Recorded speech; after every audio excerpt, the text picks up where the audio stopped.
Hello everyone, welcome to my YouTube channel mathematics.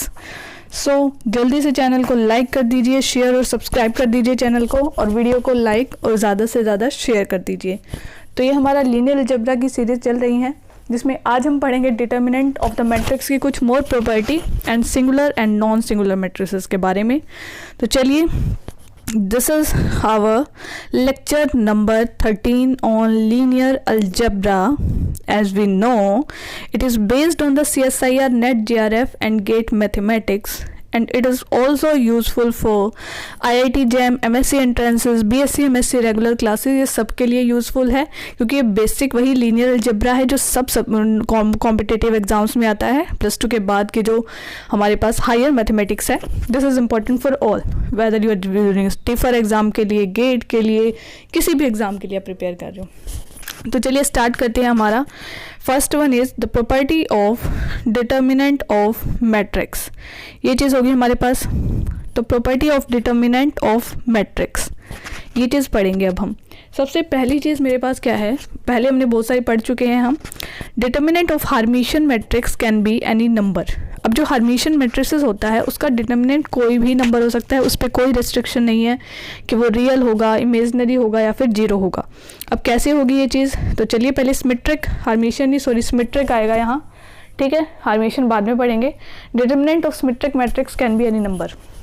अब symmetric की definition होती है मेरे पास, a matrix is symmetric if A transpose is equal to A, यानी कि मैट्रिक्स का ट्रांसपोज उसके इक्वल हो। अब मुझे डिटर्मिनेंट से मतलब है, तो मैंने दोनों साइड अप्लाई कर दिया डिटर्मिनेंट, ओके। अब एज आई नो, जो डिटर्मिनेंट होता है ट्रांसपोज और ए का, ये हमेशा ही इक्वल होता है। इसके लिए कोई कंडीशन नहीं चाहिए मुझे कि डिटर्मिनेंट रियल होगा, कॉम्प्लेक्स होगा कि क्या होगा। ये सारे के सारे केसेस में होता है, तो कोई भी नंबर हो सकता है डिटर्मिनेंट। सिमेट्रिक मैट्रिक्स का सेम चीज़ जो है इसके डायगोनल पे भी अप्लाई कर होती है। जो डायगोनल होगा मेरे पास सिमेट्रिक मैट्रिक्स का, वो भी कोई भी नंबर हो सकता है, is any number, can be any number, okay. So next property मेरे पास होगी, the determinant of skew symmetric matrix of odd order is always 0। जो डिटर्मिनेंट होगा मेरे पास स्क्यू सिमेट्रिक मैट्रिक्स का, पहली चीज़ जो इसमें हमें ध्यान देनी है, स्क्यू सिमेट्रिक है, ठीक है। और सेकंड, ऑर्डर जो होगा वो क्या होगा, ओड होगा। सबसे पहले स्क्यू सिमेट्रिक की डेफिनेशन देख लेते हैं। कौन सी मैट्रिसेस मेरे पास स्क्यू सिमेट्रिक मैट्रिक्स होती है, when A transpose is equal to negative of A, ठीक है। तो उन मैट्रिसेस को मैं बोलती हूँ स्क्यू सिमेट्रिक मैट्रिक्स। अब मुझे डिटर्मिनेंट चाहिए, तो इस साइड भी दोनों साइड मैंने अप्लाई कर दिया, ठीक है। अब मेरे पास एक पिछली प्रॉपर्टी मैं कर चुकी हूँ, जिसमें स्केलर प्रोडक्ट को मैं कैसे सोल्व करती हूँ, उसको मैं लिख सकती हूँ -1 इंटू डिटर्मिनेंट ऑफ ए। बस कुछ नहीं किया, नेगेटिव को -1 लिख दिया, बात तो एक ही है। अब पीछे लेक्चर्स में मैंने स्केलर प्रॉपर्टी पढ़ी थी, डिटर्मिनेंट ऑफ के ए किसके इक्वल होगा, k की power n into determinant of A, ठीक है। ये प्रॉपर्टी है, मेरे प्रीवियस लेक्चर्स को देख लीजिए अगर नहीं देखे हैं तो, क्योंकि स्टेप बाय स्टेप हर एक में नई चीज़ें आ रही हैं, तो पिछली पता होनी चाहिए। n ऑर्डर हो जाएगा, तो इसको भी सेम ऐसे लिख दिया, -1 की पावर n और डिटर्मिनेंट ऑफ a। अब n इवन भी हो सकता है और ओड भी। अगर n की वैल्यू मेरे पास क्या होगी, इवन नंबर होगी, देन हम क्या करेंगे, if n is even, then क्या हो जाएगा, ये मेरे पास a transpose is equal to A, मतलब ए ट्रांसपोज और ए का इक्वल ही होता है, ये तो सबके लिए होगा। मतलब इवन के केस में तो कुछ भी हो सकता है, स्क्यू सिमेट्रिक मैट्रिक्स और इवन ऑर्डर, इस केस में कुछ भी होगा। इसमें हमें नहीं पता डिटर्मिनेंट क्या होगा, बट अगर ओड है, ठीक है, अगर n की वैल्यू मेरे पास क्या है, ओड है, तो उसके लिए देखती हूँ कुछ डिफरेंट होगा या नहीं होगा। इसे इरेज कर लेते हैं। इफ़ n इज़ ओड, अगर n की वैल्यू मेरे पास ओड होगी, देन चेक करते हैं। अब हम यहाँ पे हो जाएगा determinant of a transpose is equal to -1 raise to the power n into determinant of a। तो -1 की पावर ओड नेगेटिव ही रहेगा, तो ये हो जाएगा। लेकिन जो a ट्रांसपोज का डिटर्मिनेंट होता है हमेशा a के इक्वल होता है ना, रो को कॉलम में चेंज कर दो, कॉलम को रो में, है मल्टीप्लिकेशन तो सेम ही रहेगी उनकी। तो यहाँ से क्या आ गई condition, to determinant of a 0 के इक्वल आ गया, तो डिटर्मिनेंट ऑफ a क्या आ गया, 0, ठीक है। ये चीज़ थी मेरे पास, skew symmetric matrix odd order का डिटर्मिनेंट हमेशा 0 होता है, और सिमेट्रिक का कोई भी नंबर हो सकता है। नेक्स्ट है determinant of Hermitian matrix is always real number. Hermitian matrix का डिटर्मिनेंट क्या होता है, हमेशा रियल नंबर होता है। अब सबसे पहले हर्मिशियन मैट्रिक्स की डेफिनेशन देखेंगे हम। What is Hermitian matrix? Hermitian matrix वो होती है जहाँ ए थीटा ए के इक्वल हो। ए थीटा होता है ट्रांसपोज कॉन्जुगेट, ठीक है। अब डिटर्मिनेंट अप्लाई कर दिया दोनों साइड। देन अब हम मुझे पता है, देख ट्रांसपोज का तो कोई इफेक्ट नहीं पड़ेगा, है ना। तो ए थीटा का डिटर्मिनेंट ए के कॉन्जुगेट के इक्वल होता है, बिकॉज ट्रांसपोज का तो कोई इफेक्ट ही नहीं पड़ेगा, सिर्फ और सिर्फ कॉन्जुगेट से वो जो आयटा वाली चीज़ है वो नेगेटिव हो जाएगी। तो ये अप्लाई कर दो यहाँ पे, प्रीवियस लेक्चर्स में हमने किया है वही वहाँ जाके आप देख लीजिए। फिर यहाँ पे आइए, वीडियो को स्टेप बाय स्टेप देखिए, फिर से वही चीज़ बोल रही हूँ मैं आपको। तो डिटर्मिनेंट ऑफ ए का conjugate is equal to determinant of A. अब बताओ डिटर्मिनेंट ऑफ ए क्या होगा? जब कोई नंबर खुद के कॉन्जुगेट के इक्वल हो तो वो नंबर क्या होगा, रियल या फिर इमेजनरी या फिर कॉम्प्लेक्स, कि दोनों हो, है ना। अब ए प्लस आइटा भी, मान लिया नंबर कॉम्प्लेक्स है, अब इसका कॉन्जुगेट क्या हो जाएगा, ए माइनस आइटा भी, सेम तो नहीं हुए ना। कोई भी नंबर खुद के कॉन्जुगेट के इक्वल नहीं होगा। वो कब होगा, जब जो इमेजनरी वाला पार्ट है वो क्या हो जाए, नेगलेक्ट हो जाए, ज़ीरो हो जाए। जैसे रियल नंबर लिए 3 का बार 3 होगा, 4 का बार 4 होगा, है ना। यानी कि जो रियल नंबर्स होते हैं उनका कॉन्जुगेट मेरे पास हमेशा क्या होगा, सेम होगा, रियल नंबर होगा। ये आयोटा है, यही मेरे पास क्या करता है, कॉन्जुगेट को नेगेटिव करता है। अगर मैं आयोटा को ही एग्जिस्ट ना करवाऊँ, अगर आयोटा ही एग्जिस्ट ना करे तो फिर इसका कोई इफेक्ट ही नहीं पड़ेगा कॉन्जुगेट का। दैट मीन रियल नंबर्स पे जो है कॉन्जुगेट का कोई इफेक्ट नहीं पड़ता। इरेज कर देते हैं। तो ये मेरे पास कंडीशन हो जाएगी ए थीटा ए, फिर से राइट कर देती हूँ मैं। So determinant of A theta is equal to determinant of A. तो यहाँ पे determinant of A conjugate determinant of A, ये तभी पॉसिबल होगा जब जो डिटर्मिनेंट है मेरे पास मैट्रिक्स का वो क्या होगा, रियल नंबर। Okay done. अब हम यहाँ पे ये सेम चीज़ मेरे पास डायगोनल के लिए अप्लाई होगी। जो डायगोनल होते हैं मेरे पास हर्मिशियन मैट्रिक्स के, वो भी क्या होते हैं, real number. The diagonal entries in the Hermitian matrix is real number, ठीक है डन। अब बात करते हैं हर्मिशियन की, कर लिया, और क्यों हर्मिशियन की ना करिए तो हो ही नहीं सकता, पॉजिटिव के साथ नेगेटिव तो आएगा ही। अब मेरे पास नेक्स्ट प्रॉपर्टी है, the determinant of skew Hermitian matrix of odd order या तो जीरो होगी या तो प्योरली इमेजनरी होगा, ठीक है। यहाँ पे भी दो चीज़ें हैं, सिर्फ और सिर्फ ओड ऑर्डर के लिए, ठीक है, इवन के लिए नहीं। अब ए थीटा अगर माइनस ए के इक्वल है, ये होगी मेरे पास स्क्यू हर्मिशियन की। अब मुझे चाहिए डिटर्मिनेंट, तो दोनों साइड अप्लाई कर दिया मैंने डिटर्मिनेंट। ओके, अब वही सेम चीज़ स्केलर मल्टीप्लिकेशन वाली प्रॉपर्टी, ये यहाँ थीटा की जगह कॉन्जुगेट लिख दिया, इसको मैंने -1 को बाहर निकाल लिया, तो ये बन गया -1 raise to the power n और डिटर्मिनेंट। अब अगर n की वैल्यू ओड है, यानी कि -1 की पावर ओड, तो माइनस ही बच जाएगा, तो ये बन गया negative of determinant of A. अब कौन से नंबर होंगे जो खुद के कॉन्जुगेट हो करने पर नेगेटिव बन जाए पूरा का पूरा नंबर, मतलब वो प्योरली इमेजनरी है। आयोटा वाला ही जो पार्ट होता है वही नेगेटिव बनता है ना, रियल के ऊपर तो इफेक्ट नहीं पड़ रहा।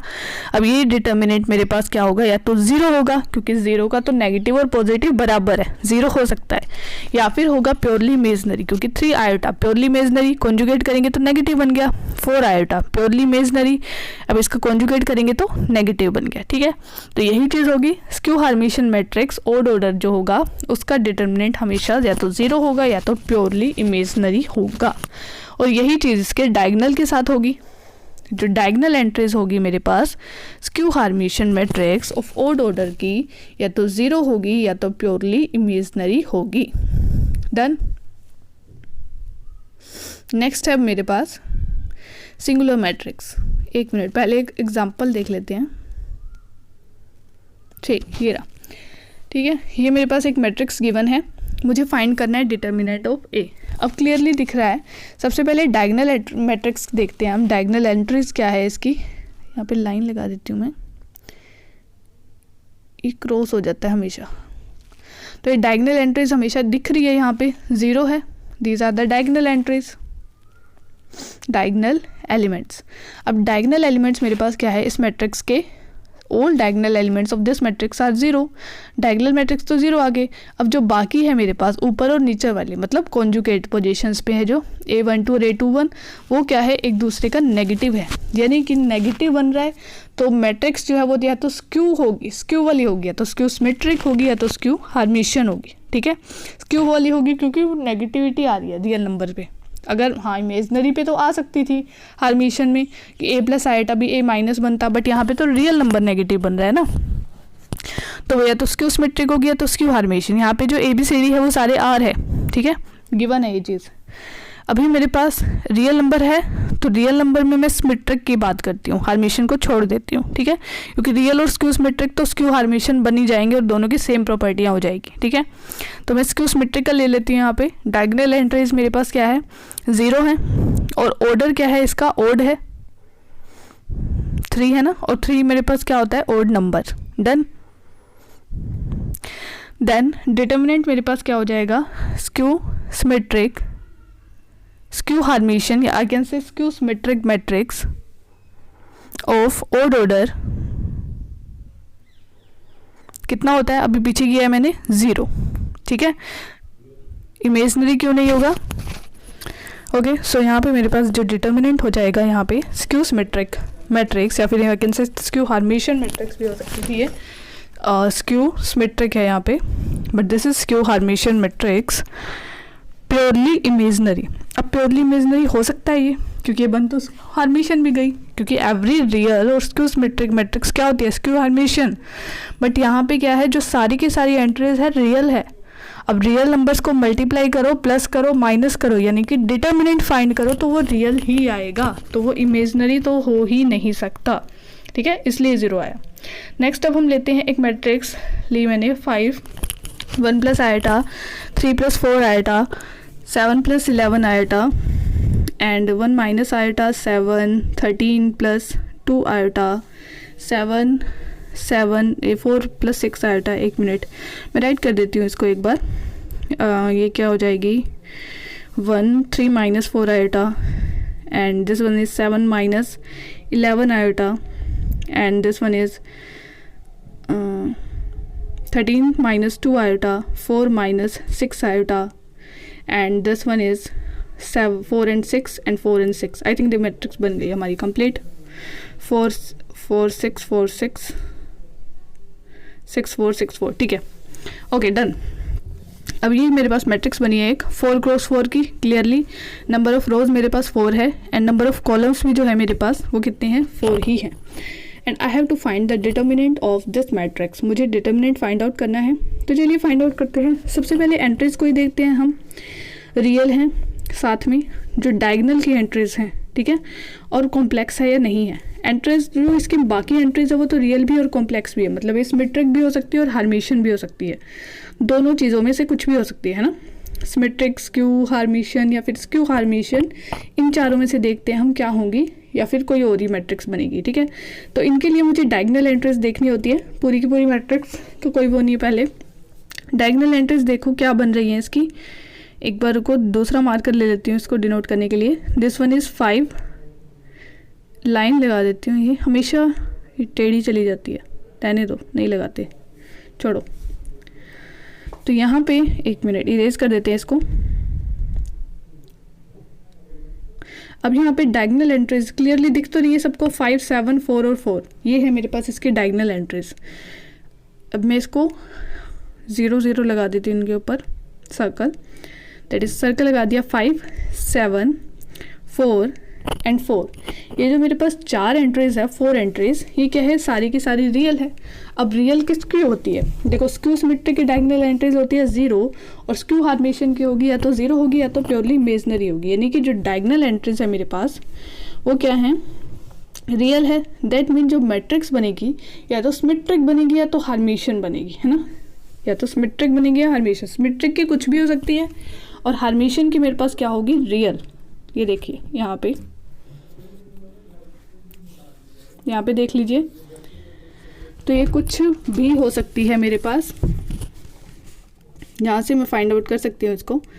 तो यहाँ पे ये सिमेट्रिक बन जाएगा या फिर हार्मिशियन। मैं इसको हार्मिशियन लिख सकती हूँ, अभी मुझे क्या फाइंड आउट करना है, ए इज सिमेट्रिक और ए इज हर्मिशियन। ओके, अब सिमेट्रिक का तो कुछ भी हो सकता है, बट यहाँ पे क्लियरली ये हर्मिशियन की बन सकती है कि रियल है तो पक्का ही हर्मिशियन तो है ही है ना, कि ए डैश ए के इक्वल है या फिर ए थीटा ए के इक्वल है, दोनों का ही मैं चेक कर लेती हूँ। तो सबसे पहले यानी कि A12 A21 के इक्वल होगा, यही तो होता है ट्रांसपोज कि डायगनल से ऊपर और डायगनल से नीचे एलिमेंट सेम होंगे। तो देख लो A12 है 1 प्लस आइटा और ये है 21 1 माइनस आइटा, क्या ये सेम होंगे? बिल्कुल भी नहीं, ये तो डिफरेंट है। दैट मीन जो ये मैट्रिक्स है मेरे पास, ये जो मैट्रिक्स सिमेट्रिक मैट्रिक्स नहीं होगी। ठीक है, अब हम चेक करते हैं, ये मैट्रिक्स नॉट सिमेट्रिक हो गई। अब मुझे क्या चेक करना है, the given matrix is Hermitian और नॉट। तो वही चीज़ A12 और A21 चेक करूँगी। A1 प्लस आइटा का थीटा किसके इक्वल होगा, 1 प्लस आइटा के, या फिर नहीं होगा। अब थीटा में ट्रांसपोज का तो कोई देखो इफेक्ट पड़ेगा नहीं, एक सिंगल नंबर पे ट्रांसपोज का क्या इफेक्ट पड़ेगा, कौन सा रो और कौन सा कॉलम, दोनों ही सेम ही है तो कोई इफेक्ट नहीं पड़ेगा। ओके, अब हम ट्रांसपोज करेंगे एक का और दूसरा ऐसे का ऐसे रखेंगे। 1 मिनट, यहाँ पे मैंने नंबर्स एक्सचेंज कर दिए हैं शायद, हाँ, एक 1 प्लस आइटा था और जो A21 था वो था 1 माइनस आइटा। ठीक है, तो यहाँ मुझे चेक करना है A12 का कॉन्जुगेट क्या A21 के इक्वल होगा, 1 प्लस आइटा का कॉन्जुगेट क्या 1 माइनस आइटा के इक्वल होगा, ऑफकोर्स होगा, निकाल लो कॉन्जुगेट, प्लस को माइनस में ही तो कन्वर्ट किया है, बिल्कुल एग्जैक्टली सेम हो गए ये दोनों तो। ठीक है, यानी कि बिल्कुल सही। अब नेक्स्ट 3 प्लस 4 आइटा का कॉन्जुगेट 3 माइनस 4 आइटा हो जाएगा, बिल्कुल सही है अगला भी। Next 7 plus 11 iota means 7 minus 11, मतलब बिल्कुल सेम बन रहे हैं, ये थीटा ए के इक्वल आ रहा है। दैट मीन जो गिवन मैट्रिक्स है मेरे पास वो कौन सी मैट्रिक्स बन रही है, हर्मिशियन मैट्रिक्स। कौन सी मैट्रिक्स बन रही है, हर्मिशियन। सो डिटर्मिनेंट क्या होता है मेरे पास हर्मिशियन मैट्रिक्स का, इज रियल नंबर। क्या होता है हर्मिशियन मैट्रिक्स का डिटर्मिनेंट मेरे पास, रियल नंबर। तो इस जो मैट्रिक्स है मेरे पास, इसका डिटर्मिनेंट क्या निकल के आएगा, रियल नंबर। क्या निकल के आएगा, रियल नंबर। अब वो कुछ भी हो सकता है मेरे पास, समझे, कुछ भी हो सकता है। तो यहाँ पे जैसे अगर मेरे पास 4 ऑप्शन दिए, 3 आइटा 4 आइटा 2 आइटा और 3, तो इनमें से कौन सा होगा, रियल कौन सा है, 3 है, तो वो 3 हो जाएगा। वैसे बता रही हूँ मैं, इसका डिटरमिनेंट 3 नहीं आएगा बट रियल आएगा। अगर मेरे पास 4 ऑप्शन दे रखे हैं, 3 इमेजिनरी हो तो वो 4th वाला आएगा जो रियल होगा। अब हम चलते हैं सिंगुलर और नॉन सिंगुलर मैट्रिक्स की तरफ। सिंगुलर मैट्रिक्स क्या होती है, those matrices are singular whose determinant is equal to 0। उन मैट्रिक्स, अभी सिंगुलर और नॉन सिंगुलर, सिंगुलर क्या होंगी, दोज मैट्रिसेस आर सिंगुलर, उसका डिटर्मिनेंट क्या हो जाएगा, 0 हो जाएगा मेरे पास। ठीक है, सिंगुलर मतलब भाई सिंगल बंदा है, कोई अफेक्ट नहीं करेगा उसका डिटर्मिनेंट किसी और पे, किसी से मल्टीप्लाई करो प्लस माइनस कुछ भी करो, ये 0 ही रहेगा। ठीक है, सिंगुलर ही रहेगा। अब नेक्स्ट मेरे पास क्या होगा, नॉन सिंगुलर मैट्रिक्स। ठीक है, नॉन सिंगुलर ऑब्वियसली जिसका नॉट इक्वल्स टू 0 है। Those matrices are non singular whose determinant is not equal to 0, जिसका डिटर्मिनेंट जो है मेरे पास वो 0 के इक्वल नहीं होगा। अब अगर डिटर्मिनेंट ऑफ ए 0 हो गया तो वो बन गई singular, but if determinant of A is not equals to 0 तो वो मैट्रिक्स बन जाएगी मेरे पास नॉट सिंगुलर। ओके, अब हम एक एग्जाम्पल ले लेते हैं दोनों का ताकि वो थोड़ा क्लियर हो जाए। एक मैट्रिक्स ले ली मैंने, 1 क्या लूँ, 3 and 1 3 1। ठीक है, 1 3 and 1 3 3 माइनस 3। ठीक है, अब इसका डिटर्मिनेंट निकालूंगी जब मैं, वो क्या हो जाएगा, cross multiply, and this one is equal to 3 minus 3 is equal to 0। तो डिटर्मिनेंट 0 हो गया, तो मैट्रिक्स मेरे पास क्या बन गई, सिंगुलर। नेक्स्ट है मेरे पास नॉन सिंगुलर मैट्रिक्स, 1 2 and 3 2। ठीक है, अब उसके बाद मेरे पास क्या होगा, इसका डिटर्मिनेंट निकालूंगी, ये बन जाएगा 2 माइनस 6 यानी कि -4 नॉट इक्वल्स टू 0। अब डिटर्मिनेंट नेगेटिव पॉजिटिव कुछ भी हो सकता है बट नॉट इक्वल टू 0 आना चाहिए, तो वो नॉन सिंगुलर हो जाएगी। So this matrix is non singular matrix. Done, अभी हमने पढ़ ली है इसी की। अब हम कुछ प्रॉपर्टी करेंगे, properties of the singular and non singular matrix. Properties क्यों होती है, ताकि हम इनको क्वेश्चन में शॉर्ट ट्रिक्स में डायरेक्टली अप्लाई कर सके और जो कॉम्पिटिटिव एग्जाम्स है उनको इजीली क्रैक कर सके। Okay, the product of any number of non singular matrices are non singular. तो ये मेरे पास क्या हो जाएगा, determinant of A not equals to 0। ठीक है, अब अगर हम मान लिया नॉन ज़ीरो नंबर्स को अगर मैं मल्टीप्लाई करूँगी तो ऑब्वियसली उनकी मल्टीप्लिकेशन भी नॉन ज़ीरो होगी ही होगी। अंडरस्टूड, समझ रहे हो ना ये चीज़ें। तो ऐसे ही इसमें होगा हमारे पास नॉन सिंगुलर मैट्रिसेस के अंदर। ठीक, अगर मैं क्या करूँगी, नॉन सिंगुलर मैट्रिसेस को आपस में मल्टीप्लाई करूँगी, उनके डिटर्मिनेंट को करूँगी, जैसे determinant of A1 into A2 into A2 A3 into AN, इसको मैं कैसे राइट कर सकती हूँ, I can write it as determinant of A1 determinant of A2, ऐसे मैं मल्टीप्लाई कर सकती हूँ, इसको प्रोडक्ट में ब्रेक कर सकती हूँ। अभी सारे के सारे नॉन ज़ीरो है नंबर, तो इनकी मल्टीप्लिकेशन भी क्या होगी, नॉन ज़ीरो, यानी कि जो प्रोडक्ट होगा नॉन सिंगुलर मैट्रिक्स का वो क्या होगा, हमेशा नॉन सिंगुलर ही होगा। अंडरस्टूड हो गई ये चीज़। अब नेक्स्ट है मेरे पास singular. If product of certain number of matrices are singular, then at least one of them is singular. Okay? कि अगर मेरे पास जो प्रोडक्ट है वो सिंगुलर आ रहा है, यानी कि ज़ीरो आ रहा है, अब कोई भी नंबर लिए मैंने, उनका प्रोडक्ट ज़ीरो आ रहा है, तो उनमें कम से कम एक नंबर तो ज़ीरो होगा ही होगा। बस यही चीज़ इसमें अप्लाई करी है कि एटलीस्ट एक AI मेरे पास, एक मैट्रिक्स ऐसी होगी जो सिंगुलर होगी, यानी कि उसका जो डिटर्मिनेंट होगा वो क्या होगा मेरे पास, ज़ीरो। अदरवाइज ऐसी कोई भी चीज़ एग्जिस्ट नहीं करेगी।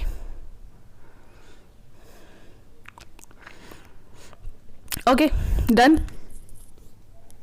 सो डिटरमिनेंट A1 डिटरमिनेंट A2 इसको ब्रेक कर लिया, is equal to zero put कर दिया।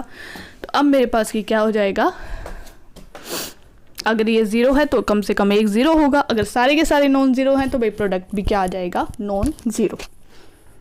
ठीक, यही चीज़ है मेरे पास यहाँ पर।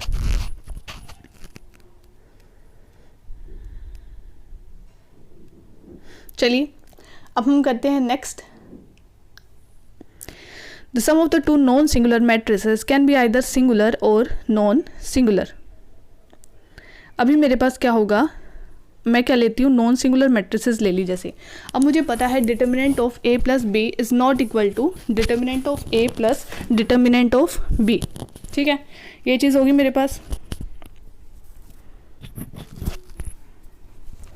ये इक्वल नहीं होगा।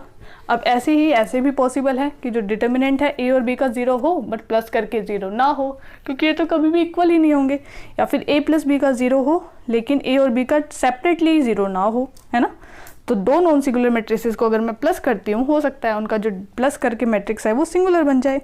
सिमिलरली अगर दो नॉन सिंगुलर मैट्रिक्स को करती हूँ तो उनका प्लस कुछ भी हो सकता है, सिंगुलर भी और नॉन सिंगुलर भी। प्लस के केस में मेरे पास वो कंडीशन अप्लाई नहीं होती जो पिछली प्रॉपर्टी में हुई थी।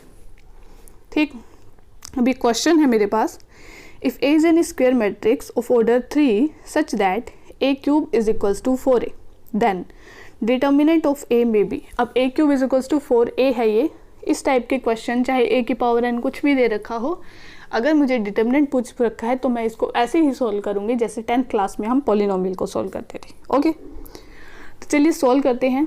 A क्यूब किसके इक्वल दे रखा है, 4A के। अप्लाई करो डिटर्मिनेंट, क्योंकि मुझे तो सिर्फ डिटर्मिनेंट से मतलब है और किसी से मुझे कोई लेना देना नहीं है। तो अप्लाई कर दिया मैंने determinant on both the sided.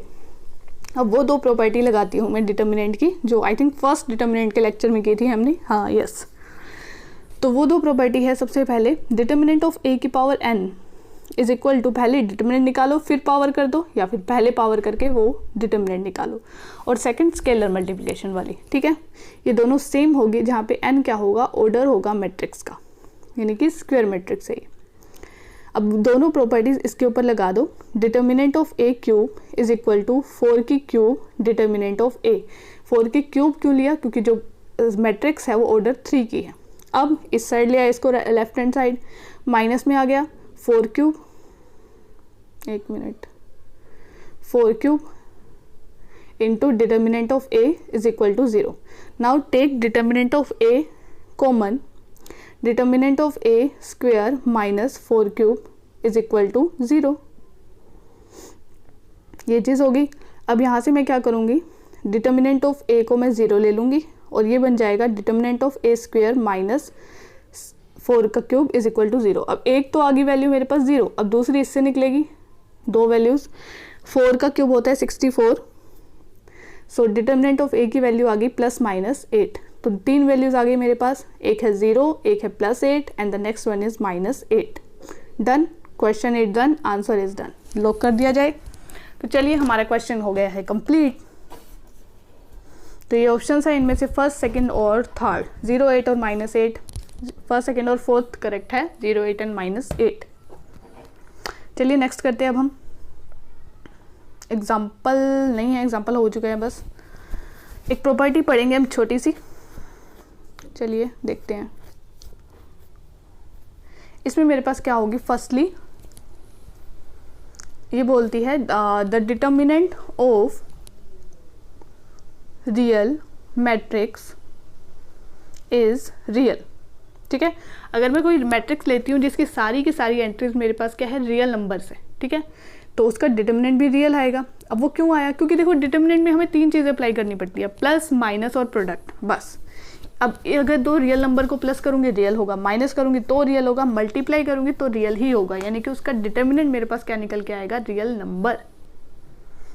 Next है रैशनल नंबर। अब रैशनल नंबर के साथ भी सेम चीज़, ठीक है, प्लस करो उधर रैशनल नंबर को, रैशनल होगा, माइनस करो वो भी रैशनल होगा, मल्टीप्लाई करो वो भी रैशनल होगा। रैशनल के केस में तो डिवाइड में भी होता है, बट डिटर्मिनेंट में डिवाइड का कोई यूज़ ही नहीं होता, उसमें सिर्फ मल्टीप्लाई करते हैं, है ना, नंबर और उसका कोफैक्टर। नेक्स्ट है मेरे पास integer. The determinant of integral matrix, यानी कि इंटीग्रल मैट्रिक्स होते हैं जिसकी सारी की सारी जो एंट्रीज है वो इंटीजर्स है, वो भी क्या हो जाएगी, इंटीजर्स। ओके, तो ये मेरे पास आ गई है प्रॉपर्टीज। डन। ये आपको ध्यान रखनी है कि कोई भी जैसे रियल मैट्रिक्स हो, ऑप्शंस आधे तो ऐसे ही कट हो जाएंगे। रियल मैट्रिक्स दे रखे ऑप्शंस में 2 ऑप्शंस में कॉम्प्लेक्स नंबर मैट्रिक्स नंबर दे रखे उसका डिटर्मिनेंट, तो वो ऑब्वियसली हो जाएगा। अब एक बहुत ज़्यादा इंपॉर्टेंट सी प्रॉपर्टी है डिटर्मिनेंट के लिए, पॉलिनोमियल के केस में, कि जो उसके सॉल्यूशन होंगे वो क्या बनेंगे। तो जैसे मैंने एक पॉलिनोमियल ले लिया, ये a0 + a1x + a2x² + anxn, degree क्या है इसकी, n है, n डिग्री का पॉलिनोमियल ले लिया, और जो कोफिशिएंट है मेरे पास वो क्या है, रियल नंबर्स है। एवरी ai जो है वो बिलोंग कर रहा है R से। इफ़ n इज़ ओड, अगर जो डिग्री है मेरे पास वो क्या है, ओड है, देन, ठीक है, रियल नंबर है कोफिशिएंट और जो डिग्री है वो क्या है, ओड है। अब इस चीज़ में देखो, ओड को भी छोड़ो एक बार के लिए, तो अगर इस टाइप की कोई मैट्रिक्स पॉलिनोमियल है जिसके सारे कोफिशिएंट रियल है, यानी कि रियल पॉलिनोमियल है, तो अगर इसके रूट का मतलब जो इसको 0 बना रहे हैं, ठीक है, जो इस मैट्रिक्स को 0 बना रहे हैं, अगर इसके रूट एग्जिस्ट करेंगे भी तो वो क्या करेंगे, कॉम्प्लेक्स अगर एग्जिस्ट करेंगे, कॉम्प्लेक्स a प्लस में आयोटा भी, तो हमेशा पेयर में एग्जिस्ट करेंगे।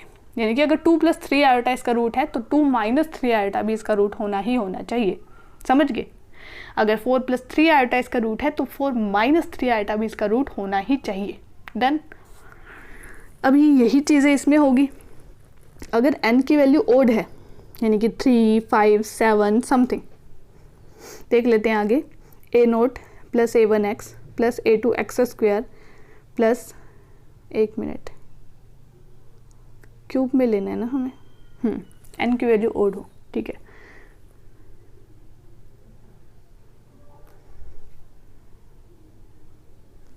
n की वैल्यू ओड लेनी है मुझे, प्लस a3x³ + an(x⁴n), और जो n है मेरे पास वो क्या है, ओड नंबर है। अब इस टाइप के पॉलिनोमियल में टोटल नंबर ऑफ 0 कितनी होगी, n होगी, जो इसका ऑर्डर होगा, ठीक है, n सॉल्यूशन इसमें टोटल होंगे। अब यहाँ पे कॉम्प्लेक्स के अगर एग्जिस्ट करते हैं तो वो इवन में एग्जिस्ट करते हैं, इवन का मतलब पेयर में, 2 का जोड़ा एग्जिस्ट करेगा, है ना। अभी अगर n की वैल्यू मान लो 3 है, a1x + a2x² + a3x³, ठीक है, 3 डिग्री का है हमारे पास यहाँ पे, तो इसके टोटल सॉल्यूशन कितने होंगे, टोटल सॉल्यूशन 3 हो जाएंगे। अब अगर कॉम्प्लेक्स सॉल्यूशन एग्जिस्ट कर रहा है, maximum two maximum complex solution कितने एग्जिस्ट कर सकते हैं हम, 2 से स्टार्ट होते हैं हमेशा पेयर में, 2, 4 तो होंगे नहीं क्योंकि टोटल ही 3 हैं, तो 4 कैसे कॉम्प्लेक्स हो सकते हैं, है ना।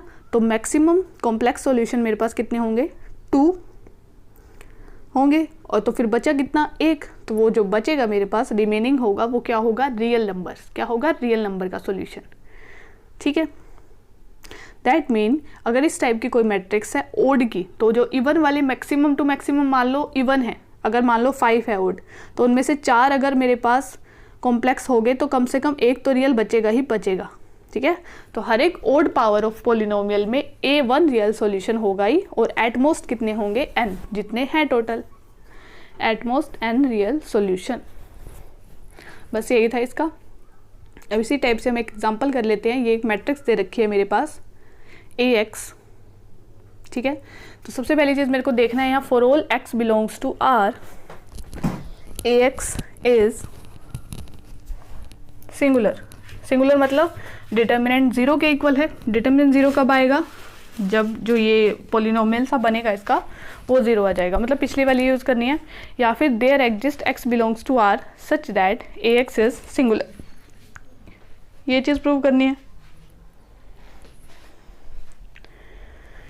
अभी इसमें मेरे पास क्या हो जाएगा, सबसे पहले इस टाइप की कोई भी मैट्रिक्स आ जाए जिसमें पॉलिनोमियल से हो, जैसे x² हो, इस टाइप के वेरिएबल्स हों, तो मैं डिटर्मिनेंट को फाइंड आउट करने के लिए पहले वेरिएबल्स को काउंट करूँगी, ठीक है। कॉलम्स में वेरिएबल्स को काउंट करूँगी, कितने वेरिएबल्स हैं, कहाँ पे कितनी डिग्री बनेगी। तो फर्स्ट कॉलम में कितने डिग्री के का है मैक्सिमम मेरे पास 2 का, तो यहाँ पे तो 2 हो जाएगी डिग्री। प्लस नेक्स्ट में 1 का है मैक्सिमम, तो 1 प्लस नेक्स्ट में कितने डिग्री का है 0, क्योंकि सारी की सारी टर्म्स जो हैं वो क्या है कांस्टेंट। तो टोटल कितनी डिग्री के हो गए मेरे पास, जो डिटर्मिनेंट निकलेगा इसको, क्योंकि मल्टीप्लाई करूँगी ना डिटर्मिनेंट में, तो मैक्सिमम टू मैक्सिमम कितनी डिग्री का निकलेगा वो 2 + 1 = 3, ठीक है। सो जो डिटर्मिनेंट होगा मेरे पास AX मैट्रिक्स का वो पॉलिनोमियल बनेगा, और कितने डिग्री का पॉलिनोमियल बनेगा, 3 डिग्री का पॉलिनोमियल। ऐसे फाइंड आउट कर सकते हैं हम इसको।